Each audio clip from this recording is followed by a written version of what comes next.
So 10 times the work you're doing right now, specialize, niche down in one thing, and become the very best at it.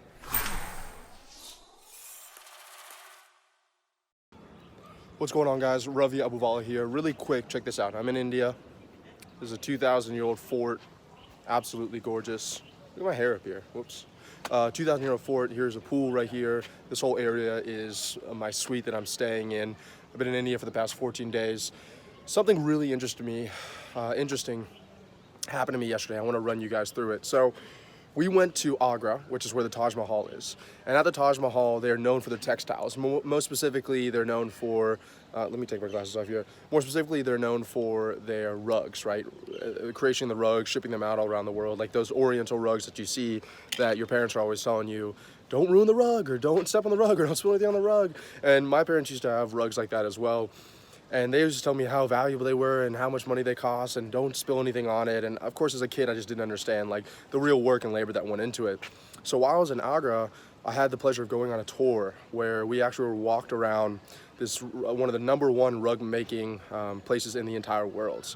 And while I was there, I'll try to put in this video maybe like a picture-in-picture of this guy's finger, what we were looking at. But I saw this gentleman who was weaving the rugs. If you've ever seen someone weave an oriental rug, it's incredibly tedious. I mean, you have like a loom, and you're putting your finger in and out with a string, and you're going in one string, out the other string, back around, in, and then out again. And it's very hard to visualize, but essentially you're putting your finger in and out of the string, and they do it for about 12 times a day. They do about 4,000 loops on this loom every single day. And the gentleman I've been watching had been doing it for 20 years. He had been doing this. And right next to him in this rug making facility was his daughter. Couldn't be older than 16 years old, and she was learning exactly how to do it as well. And rug makers aren't paid per hour, they're paid per foot that they actually do for their rug. So they know when they start the project how much money they're gonna get paid by the time they finish it. And so kind of the interesting part of that for me was they have to get very fast at what they do because they're not paid per hour. They can't just like lollygag around because they get paid more money.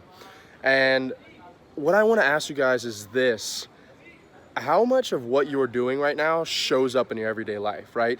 How committed are you to your job, your skill set, you know what I mean, whatever your passion is? How committed are you to it? And how much dedication and effort have you given to it in the past 1, 5, 10, 15 years? It should show in your everyday life. And that's what the gentleman who was showing us this facility, he was touring us this facility, he told us the exact same thing. He said, look, I want to show you guys, I'm telling you guys, this guy did 20 years of work weaving these rugs in and out, but I'm gonna actually show you what 20 years of work looked like. And he pulled the guy's finger out like this, and the gentleman's finger was like 1/4 the size of a regular finger. Because for the past 20 years, he has been essentially weaving these rugs and these looms in and out of these little strings over and over and over and over and over again. And over time, your hand literally adapts to it, so you can get faster at it, and just because he's done it so many times. So the gentleman's finger was literally 1/4 of the size of a regular finger. You could see how he's been weaving it in and out of these tiny little strings for 20 years, 12 hours a day. And it just made me realize, like, these people have been doing this generation after generation. These people are doing this generation after generation, getting it down and perfecting it over and over again so that they don't have to worry about passing this on to their kids or if they're going to have a job or a skill set later on in life. So it's important for you to know that whenever you're doing your job, whenever you're doing your business, whenever you're learning a new skill set, it should show in whatever you're doing in the end. It should show 100%. People should be able to realize that person is online advertising, that person is sales, that person is a real estate agent, because it literally physically shows on you because you've been doing it and you've been perfecting it for so many years. So my question for you is, how dedicated are you to make stuff happen? And realize that whatever you think is dedication is 1/100th of what people in this part of the world consider dedication and a specific skill set. So 10 times the work you're doing right now, specialize, niche down in one thing, and become the very best at it. I'm gonna leave you guys with this little video real quick.